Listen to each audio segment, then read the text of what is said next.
think fame and Muscle Shoals music is here because we're fiercely independent. We've been doing business with Bank Independent since the 70s, and to know that they've got our back, it means a lot. We've always been there, and it's always been just been a phone call away. From the Tennessee Valley Weather Channel, this is your weather, live at 5.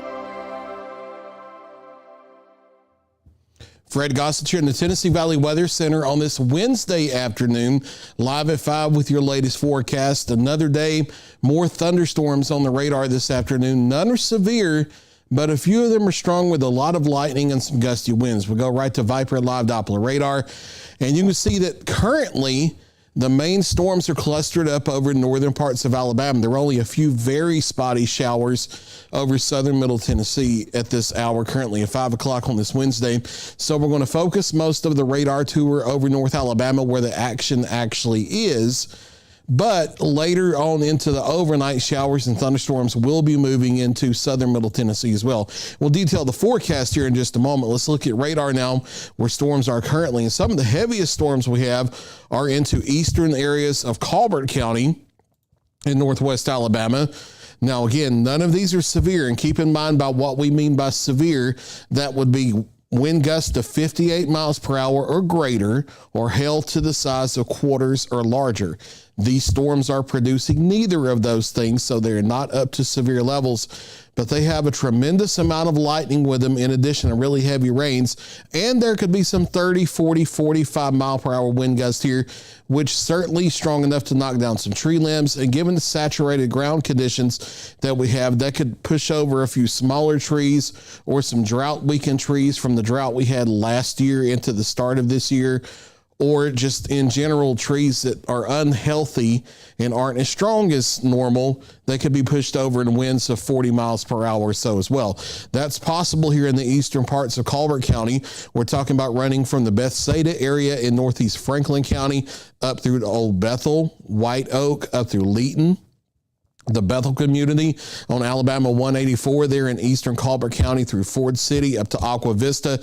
And these storms are moving to the northeast slowly about 15 to 20 miles an hour. So those of you watching me in Elgin, Rogersville, Anderson, Kingtown, Toonersville, Ferry Shores, they are headed in your direction here over the next 15 to 30 minutes. I'm not expecting severe weather in the classic sense out of that, but certainly a lot of lightning, some gusty winds, and some heavy rain. The other heavy storms we have are over closer to the Decatur, Athens, and Huntsville metro areas. I'll put back on the Huntsville radar here and straighten everything up. And some of the stronger thunderstorms we have now are on the south side of Decatur out here, just south of the Beltline near the Basham area and headed up toward Priceville. And the south side of Decatur, there may actually be some pea-sized hail mixed in with that, in addition to 40 mile per hour winds. Another similar storm up here near and just north of I-565, just north of Belmina up to the Salem Corner area and near Oakland. That stretches over into Madison, over into the International Airport area. That's headed northeast, so that's going to be headed up toward the US 72 corridor, the US 72 part of Madison here over the next 15 to 20 minutes, and that's going to be bringing a lot of heavy rain in through the afternoon rush hour, so be aware of that. And then heavy rain and thunder will probably be moving into Huntsville itself here in short order. Elsewhere across the area, like we talked about, a few spotty showers near Lexington, Alabama. There may be a little bit of lightning with time. A few more spotty showers north of Fayetteville, Tennessee. A few more spotty showers in northeastern Lewis County and northeastern Hardin County in Tennessee. Otherwise, outside of the heavy storms in North Alabama and these isolated showers elsewhere, radar is quiet this afternoon. So we'll flip over to the Arctic Air Skycam network and take our tour around the area. This is live from Lawrenceburg. This camera is on top of that water tank we have there. That is in front of the Walmart on the north side of town. You see North Locust Avenue, Highway 43 there in the shot. 88 degrees as we look southwest. Dew point is a muggy, sultry 76 degrees with a south-southeast wind at 7 miles per hour. Those are live updating conditions on top of the water tank itself. You see the partly sunny skies with the building cloud cover from the showers developing. We'll slide down to the University of North Alabama in Florence and take a live look, and it looks like my camera has shifted around to the west here. 79 degrees currently. That's a rain-cooled measurement. 68 degrees with a west-south wind currently at 5 miles per hour. We'll look at current temperatures across the area, and we're holding in an 80 degrees here in Florence, 84 at the Lawrenceburg Airport, which is a little cooler than what we have on the north side of town, 88 in Waynesboro as well as Pulaski, 82 in Fayetteville. It's generally a mix of the 80s here for most of us, although Savannah, Tennessee coming in at 90 this hour, and some parts of North Alabama and southern Tennessee have been into the 90-91 range this afternoon for daytime highs across the area. Satellite and radar composite, just the scattered showers and thunderstorms going up this afternoon. Now, with the more organized storm system off to the north, notice there are tornado watches and severe thunderstorm watches in the Ohio Valley. The higher risk of severe weather where there are watches in effect will stay to the north of us overnight. But as storms move in after 10 or 11 o'clock on through the pre-dawn hours, even though they will be weakening, there could be a couple of them that remain just strong enough to still produce some gusty straight line winds. So I can't rule out a couple of severe thunderstorm warnings here locally in our viewing area during the overnight. We'll break it down here with Futurecast. Scattered showers and thunderstorms this evening. These will kind of fade away with the loss of daytime heating. The storms that move in after 10 to 11 will have more organization to them because of outflow characteristics as they cluster up. So they will be able to survive the loss of daytime heating a little longer than what the pop-up stuff will, but they will also be weakening with time as they move in. But even despite that, they will still be strong enough to maybe produce a few spotty areas of damaging straight line winds. There is a level 2 out of 5 risk of severe weather for that gusty wind threat down to Chapel Hill,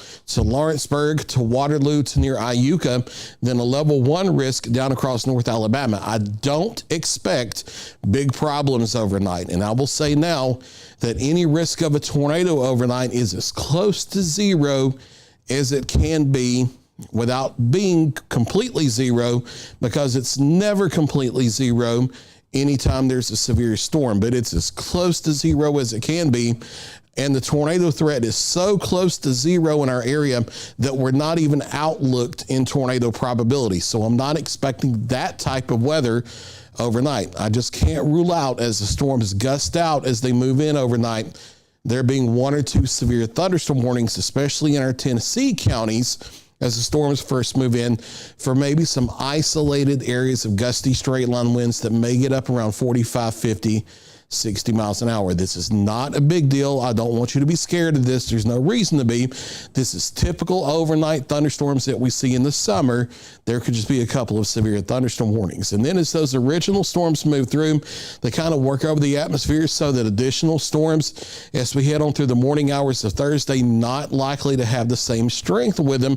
But I do think they may be a bit more widespread here than what the Futurecast model shows at face value. Keep in mind that Futurecast is only a computer model simulation of what the computer model thinks the radar may look like at a certain period of time. I do think through the morning, showers and thunderstorms likely a bit more widespread here across the area. That complex does move to our south as we head toward midday. And then we have the potential for a little bit of sun breaking out behind that. And then some spotty thunder showers may redevelop in the late afternoon and early evening before everything ends going into tomorrow night. And then that's the final shift of this big rainy pattern that we've been in here. We're going to be drying out Friday into Saturday as a big ridge of high pressure in the upper levels builds across the area. We'll talk about that in just a moment. Only spotty chances of isolated thunder showers even Sunday into the first half of next week. Much more like what you would expect on an early summer afternoon versus the widespread activity that we've seen here for weeks now back into May. We're going to be going toward the spotty summertime type stuff starting this weekend. And it's all thanks to a big upper level ridge of high pressure building across the Ohio and Tennessee valleys. That's going to mean sinking air. Now, the center of it is going to be just to the north of us. So we're not under the direct middle of that sinking air. That's why we will still have isolated thunder shower chances. But that's going to mean much less in coverage and also more sunshine and warmer temperatures. We're talking about daytime highs from the weekend into next week, getting up into the low to mid 90s. And you see the heat index values with the purple bars here from the weekend into next week, getting up above 100. Nothing we haven't seen before, but certainly warm enough that you need to actually take the time to think about staying hydrated and taking breaks if you have to be outdoors for any length of time, as you can overexert yourself in the summertime heat. Nothing we've never seen. We see this every year, but you do have to think about yourself as you're outside in that type of heat. Showers and thunderstorms likely isolated this evening and then more widespread later into the overnight through the early morning hours. Again, the slightest chance of a severe thunderstorm warning for gusty winds, but not expecting a big deal overnight. Lows in the upper 60s to mainly lower 70s. Just that rain-cooled air may get us down to around 68, 69 in a few spots. Showers and thunderstorms more widespread the first half of our Thursday, and then spotty afternoon and evening redevelopment possible. Daytime highs into the low to mid 80s, depending on how much afternoon sun we have. And then the temperatures turn loose. We're up into the low to mid 90s from Friday right on through the middle of next week. The slightest chance of a spotty shower returning by the weekend, and then the slightly better chance, around 20%, of daily pop-up thunder showers as we head through the early part of next week. That's Look at your latest 7-day forecast. I'll be back at 6 o'clock and 9 o'clock with another check of your local weather.